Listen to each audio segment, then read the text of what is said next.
Cards Daily is presented by Arizona Lottery. What's your game? Find out at ArizonaLottery.com. Now, Kurt, the good news is that not that I would ever forget your name, but if I did, it's right over your shoulder. So that's good. It's on the building as a reminder. Good camera angle right here. I like that. Just keep me relevant as long as you possibly can. Exactly. All right, so tell me about what you've seen so far. Can I say that the Cardinals lead the league in curiosity and intrigue right now? Yeah, I definitely think this is one because you're talking about a first-time head coach. Nobody really knows what he's going to do. We maybe saw it at the college level, but can that translate? Can it look the same at the pro level? But then I think there's intrigue just big picture-wise and go, what is this team going to be? You know Kyler Murray, you know David Johnson, you know Larry Fitzgerald. Okay, who else do we know? Who else is going to show up? Who's going to be that next guy? Obviously, the situation with Patrick, and now you go, okay, Patrick, the other name that we know on the defensive side, not going to be there. What's the defensive secondary going to look like? Yeah, I think as much as any team, but I think at this time of year, there's a lot of teams out there that a lot of questions, a lot of great storylines, but I don't think there's any more than what you have here, and that brings the excitement. I mean, everybody's watching to see what this team can be because there are so many question marks. Do you consider it risky going with Kyler Murray in a college-type offense and what they're trying to achieve? Well, I mean, I'm not one that buys into a college offense and this. Is it a good offense?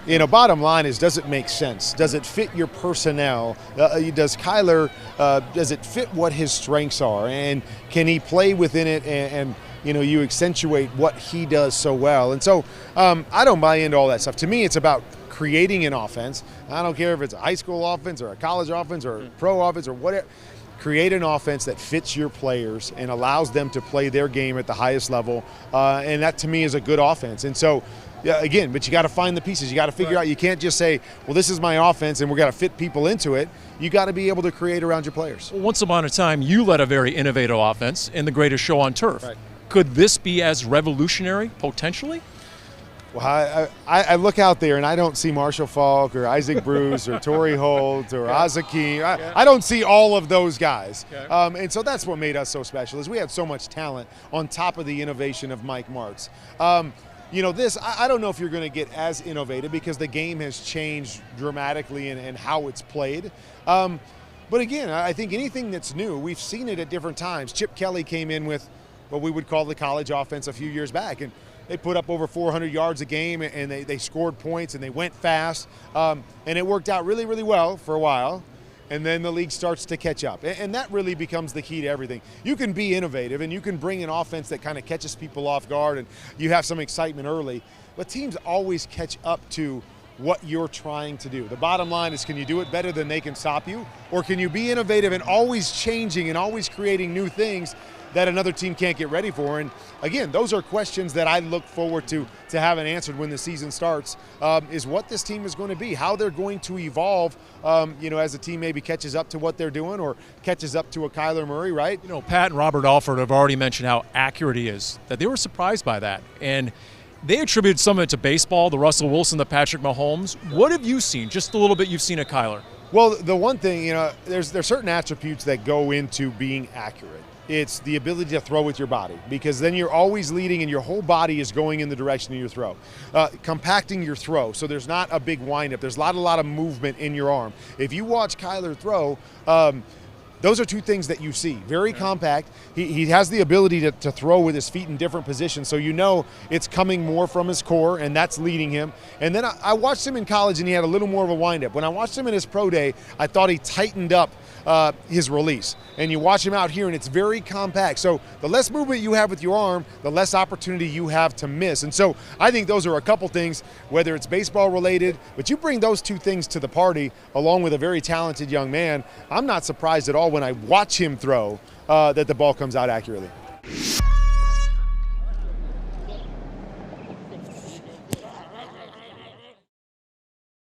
It means a lot. I think the biggest thing it would mean is that I did bounce back from, what feels like a long time, 2016.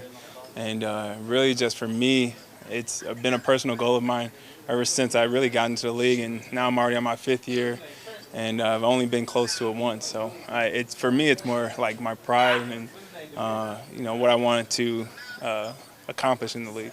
Speaking of pride, you ranked like fifth best running back in the NFL. Does that bother you when people are thinking you're not, that top 5 guy that you've been in the past? No, because I've always been overlooked, so I kind of learned how to just ignore that and just grind and really do what's best for the team. I mean, ever since I've been in high school, I've always had that. So, back then it was like that, but now I just don't even think about it. Just being with my family, man. My newborn daughter and my family, my wife, DJ.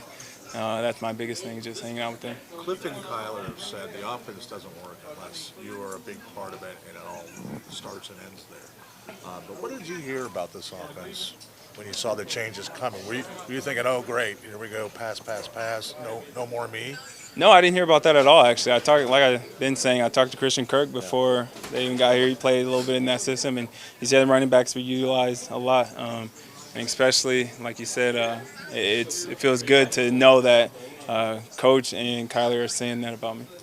How important is it then that role that you have, and does that help you feel like you're back to 2016, knowing that it all starts and stops with a good running game?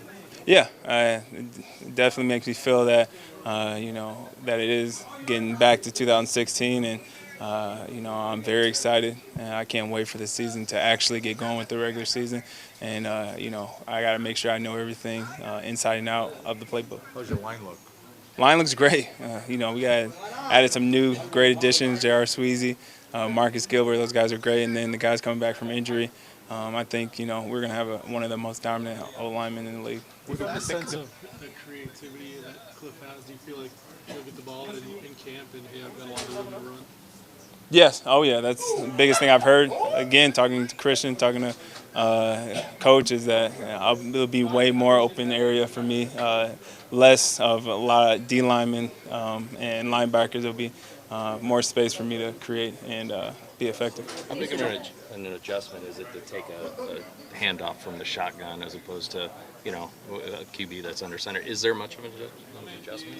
Honestly, I did that in college. That's all I did in college, and I liked it. And it's honestly not that big of an adjustment. As a running back, you go through a lot of different offenses, so it's not like a big riding thing. a bike.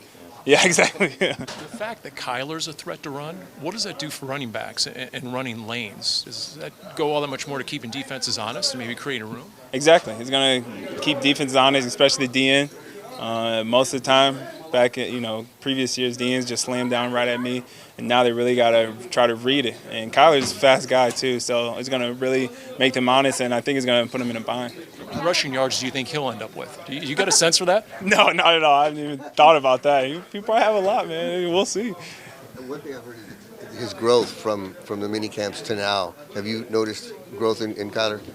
Honestly, as soon as OTAs came around, I think he already knows the offense. He did it in college, so I think for him it's not really much growth. He's a smart guy. He's already telling everyone, receivers, where to line up, what he expects. He's changing plays already, changing points and everything. So honestly, I don't know if he needs much growth as of right now. How can that help, though, as a rookie, where you already have confidence because you know the offense, but then you're gaining confidence from the guys around you because you're telling them where to line up? It's very good, especially not just for him, but the guys around him. We can rely on Larry, all of us. We can be confident in his play calls and his audibles. As running backs, we can be confident in what he expects out of us, what he's going to do as far as, like we were talking about, the option and everything like that. Noticing with Cliff as far as how he's running training camp? I think the energy is the biggest thing. Every day, guys are excited, and he's making it that way. Their environment. I think the biggest thing is he's also saving legs. Practice and stuff, the way he structures it. Guys aren't so banged up, or hamstrings and legs and stuff doesn't seem that way. It sounds like meetings are shorter too. Has that been true so far? Yeah, meetings are shorter. He's very specific to it. He's not going to sit there and drag on meetings or drag on anything. When we have our team meeting, he's to the point, and we get on to our position meeting. So that's what I like, is that when he does anything, there's a reason to it. He's not just doing it just because it's training camp. What do you think of the halftime first? I think you guys have seen it. I love it. It's great. Like I've been saying, it's not just physically, it's also mentally. just to get a break mentally for about 5 minutes, and then get back to practice. A week into camp, have you seen your role evolve a little bit more, and any more clarity on how you'll be used specifically? No, not at all. We'll find out. And I like the way Cliff is doing it. He's not letting anyone know, including you guys.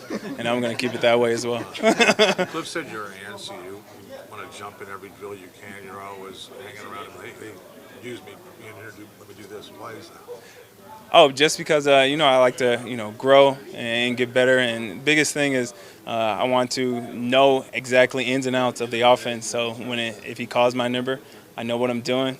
And honestly, I like having the ball in my hand. So I'm always trying to, advise him or give him a little tip on, trying to, get the ball in my hand. You're established in the NFL. Have you still felt the need to show him, like, what you can do out there so you know that he can get you the ball and that you are this star if he can feed you? Not for Cliff. I think he knows. We've talked, and I think he knows. And as far as the whole team, I think they know. The only people who are really outside the building that I really don't feel like I need to show them, but they probably are the ones who need to be shown. Kingsbury's presence in the backfield next to you, it seems like it would open up running lanes for you just for the fear that ends can't crash because they fear he'll take around the opposite end. Talk to me about what his presence means to you in that backfield. It's going to open up more lanes for sure because, like you said, the end's going to have to stay honest. And like we've been saying, it's going to put them in a bind. What are they going to do? Are they going to crash down on me or try to contain the run with Kyler? And if they do that, it's a bigger hole, bigger lane, more opportunities. And the biggest thing is not getting hit by 5, 4, 9 guys. There was a stat last year that you had the fewest yards before contact. You got hit quicker than any running back in the league last year. Did you know that? No, I didn't. Biggest thing is that how poorly our offense was, and I take it on myself from last year's because I didn't do what I needed to do, and this year I've been really focusing on that in the offseason, so we don't have to hear that again as an offensive unit. If there's anyone looking forward to space and more room to run, it's got to be you, right? Yeah, oh yeah, for sure. Yeah, I can't wait, man. It's going to be a good offense. Thanks, Dave. Thanks a lot, guys. Number 1 in the program, number 1 in the Cardinals fans' hearts, number 1 in the draft, number 1 all the way around. But Kyler, let me just start with, we've had a couple guys in recent years, Jameis Winston, Russell Wilson, drafted in baseball and in football, all gravitating to the football field. What is it about the quarterback position that made you want to choose this over playing baseball? Me personally, I just feel like I was destined for this. The camaraderie, just being with the guys, the locker room, the blood, sweat, and tears that it takes to win football games. Everything about football for me is just something I've dreamed of being about, NFL quarterback, winning Super Bowls my whole life. And, now I have the opportunity to do that, and it's been fun. It's been a blessing. Yeah. I'm a big proponent of playing multiple sports. I make my kids play multiple sports because I think you can learn something about anything from playing something else. I watch you throw the football, and I have to believe that some of what you're able to do with the football comes from playing baseball. Do you feel the same way? What did you learn from playing baseball that helps you the most on a football field? I think, like you said, just playing multiple sports, I think, teaches you versatility. You learn a lot of lessons from playing football and baseball. But, yeah, like you said, the angles that I can throw the ball at, being able to throw from different angles and, just see the vision. I'm not the biggest guy behind the line, so I have to be able to do that type of stuff. So, for me, it's definitely helped. One thing that they've made a big deal out is that Coach Kingsbury went back to Oklahoma and tried to adopt some of the language that you guys use in Oklahoma in the offense here. Give me a sense of how much familiarity you have with this offense coming in day one. First day of rookie minicamp. For me, I know me personally, I had it a lot easier than other quarterbacks, other rookie quarterbacks around the league, but it's not exactly how it was at OU, right, obviously, but a lot of Coach Kingsbury stuff is the same. So very similar, and I think it's helped me out a lot. And the guys are, they've received it very well, and I'm very impressed with, how we're taking it so far. Well, because I think to myself, being a rookie guy, a lot of stuff you want to accomplish, but a big part of playing the quarterback position is leading and leadership. So you got to come in as a young guy, thrown in as a starter from day one. How do you go about trying to lead these guys? I'm a guy. I'm a firm believer in proving it on the field first, and then backing it up. But I'm very comfortable. This is what I love to do. This is, like I said, I feel like I was destined to do this. So for for me, it's easy, just being myself. Guys follow me easily, but at the same time, I understand I got to earn that each and every day. But like you said, me knowing the system, I can come in here every day confident, knowing that, I know where to go with the ball. If this happens, I know what each and every guy's doing on the field. So it's easy for these guys to trust me. So yeah, I feel like that gives you a leg up day one. Going through this entire process from, choosing football, number one in the draft, the expectations that come with being that. Who's given you the biggest piece of advice going through this process that you've taken? Honestly, man, I've relied on God, my faith, my parents. I've had a lot of guys, honestly, I've talked to around the league, brothers of mine, guys that have been to OU, have played, and are in the NFL now. And, man, it's just, for me, they've all told me, just you can play. If you can play on the collegiate level, it's a little adjustment in the league. Obviously, there's, everybody here is elite. Everybody here is bigger, stronger, faster. And I understand that. But like I said, this is what I wanted to be. This is what I wanted to do, be a quarterback in the NFL and win games, win Super Bowls. So for me, to take my game to the next level is the goal. And that's, that's what you got to do. You're in the NFL, and you want to be good, you got to do that. You want to be great, you got to do that. Yeah. Played in the league for a long time. I played at 6'2". I had trouble with vision at times. Talked to Drew Brees. There's times he has trouble with vision, so I'll see him get up on his toes sometimes. Obviously, you're even smaller than us. There's got to be times where you have vision issues, because we all do. Are there certain things that you've applied to your game to try to counteract that? Yeah, I think there's a science behind it. I mean, it's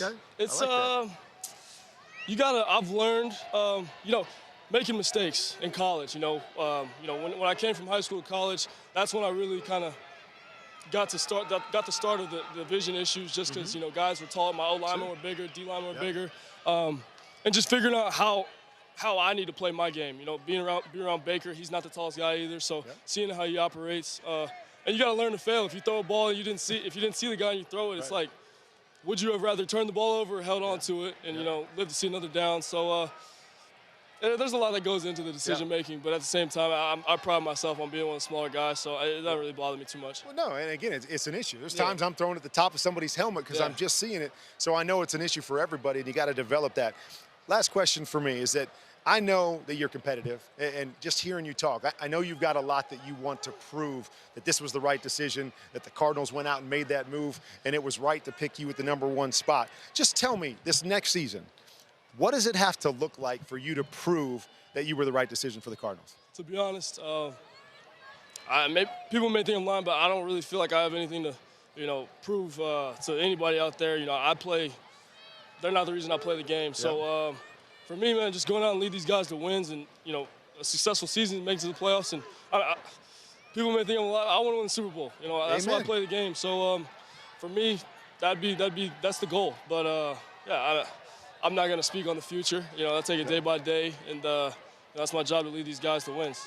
Well, keep being you. Keep leading the way that you're leading. I love to see it. I know everybody wants to tag you at short. When I played, everybody tagged me as non-athletic. So anytime you want to switch those monikers, I'd be happy to do so, because I'd like to have a little more of that athleticism. But I appreciate you, man. I wish you the best of luck. Back up to you guys. What went into it? It's just a performance-based business, and we decided as an organization that was best for us, and we wish him well and hope he gets a fresh start somewhere else, and that's really all it came down to.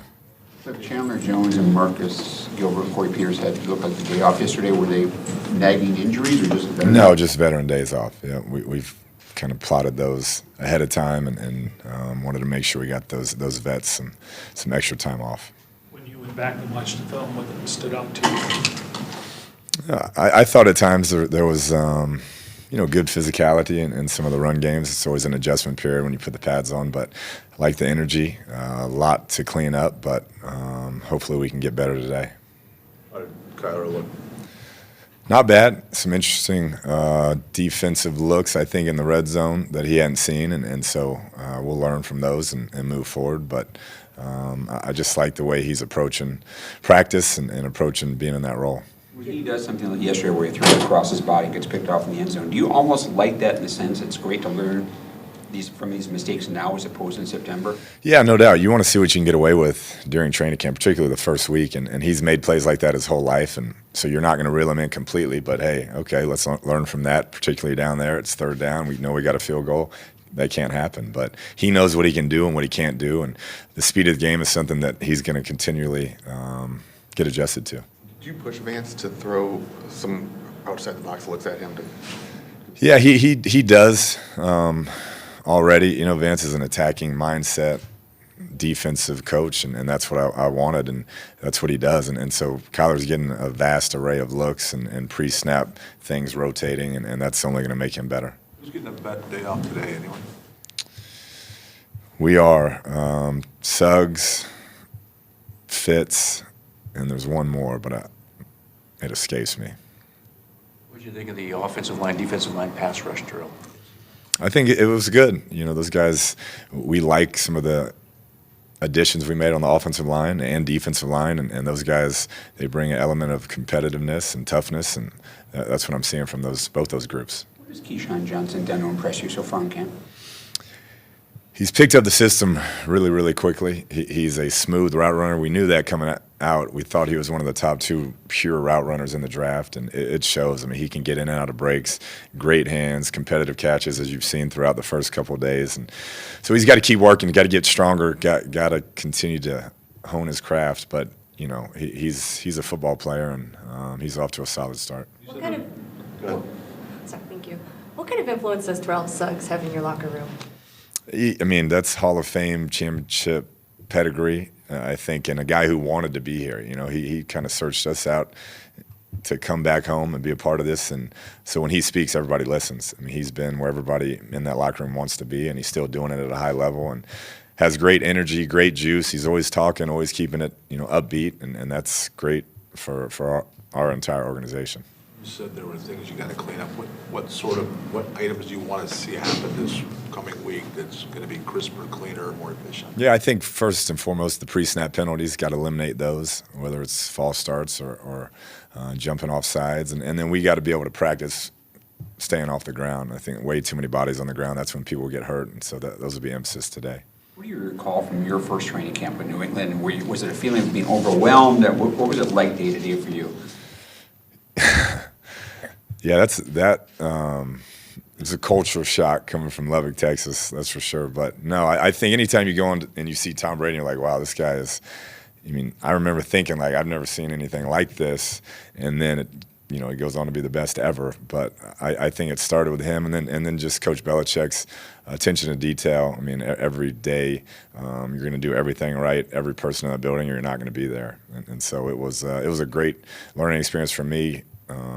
To start out my professional career, no question. Is that common for rookies, just a general sense of awe and being overwhelmed at training camp, their first training camp? I think so. I think particularly at quarterback, when you're learning an entirely new offense, something so different than you've ever done, and things are moving that fast, I think it takes some time to get adjusted. Are you good with Kyler clapping for the ball on the snap, or do you want him to evolve into just calling for it? No, I'm good with it, yeah. We haven't asked you about the kicker situation. You didn't bring anyone in to the camp anyways.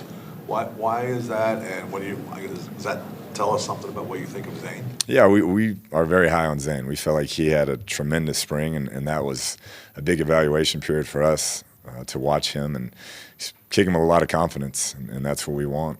He's a tremendous talent, and when he's confident, he's really, really good. What are your impressions of Zach Allen so far, and is he a guy that you would like to be able to plug into the rotation as quickly as possible? We would. We had him evaluated very high in the draft. Character through the roof, high motor, tough, smart, does everything you want, incredibly productive in college, and you're starting to see that now. I mean, he's picked things up quick, and he's definitely going to have a role with that group. What did you see from Michael Dogby yesterday on the one-on-one pass drill? Yeah, Michael Dogby's, he's one of the hardest workers on our team. I mean, as a young guy, very focused, determined, doesn't say much, kind of quiet, but he appreciates this opportunity, and you see it in the way he goes about his business every day. Coach, what's the most asked question you get about Kyler Murray?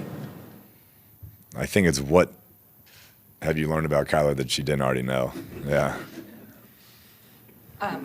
Obviously, you weren't here last season, but something notable out of training camp was that Josh Rosen had a locker in here with everyone else.